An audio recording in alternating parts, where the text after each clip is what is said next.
আদালত তার অন্তর্বর্তী জামিনের আবেদন খারিজ করে দিয়েছে।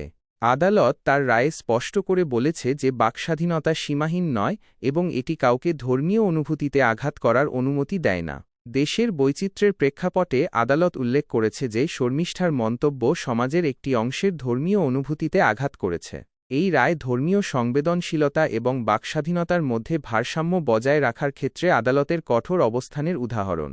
শর্মিষ্ঠা পানলির বিরুদ্ধে অভিযোগ, তিনি সোশ্যাল মিডিয়া প্ল্যাটফর্মে এমন কিছু মন্তব্য করেছেন যা একটি নির্দিষ্ট ভয়ঙ্কর সাম্প্রদায়িক এবং নবী করিম হযরত মুহাম্মদ সাল্লাল্লাহু আলাইহি সাল্লাম সম্পর্কে জঘন্যতম কটু মন্তব্য করার অপরাধে তিনি অপরাধী। তার বিরুদ্ধে গার্ডেন রিচ থানায় একটি এফআইআর হয়।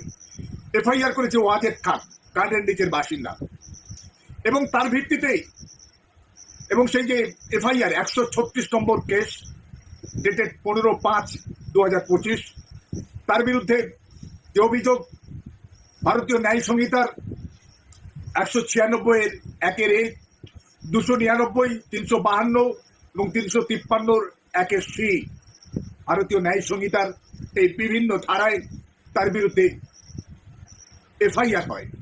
এফআইআর ভিত্তিতে পুলিশ বারে বারে তাকে ডাকে। এই শর্মিষ্ঠা পানলি এবং তার পরিবার বিজেপি শাসিত হরিয়ানায় গিয়ে আত্মগোপন করার চেষ্টা করেছিল, কিন্তু Kolkata police, garden reach police সেই শর্মিষ্ঠা পানলিকে গত 30 তারিখে হরিয়ানার গুরুগ্রাম থেকে অ্যারেস্ট করে বিচারপতি পার্থসারথী চট্টোপাধ্যায়ের স্ল্যাশে জামিনের আবেদন জানান, অন্তর্বর্তী জামিনের আবেদন জানান। কিন্তু মাননীয় বিচারপতি পার্থসারথী চট্টোপাধ্যায় শর্মিষ্ঠা পানলির অন্তর্বর্তী জামিনের আবেদনকে খারিজ করে। বিচারপতি পার্থসারথী চট্টোপাধ্যায় বলেছেন যে বাক স্বাধীনতা মানে এটা নয় যে আমি কোনো ধর্ম সম্পর্কে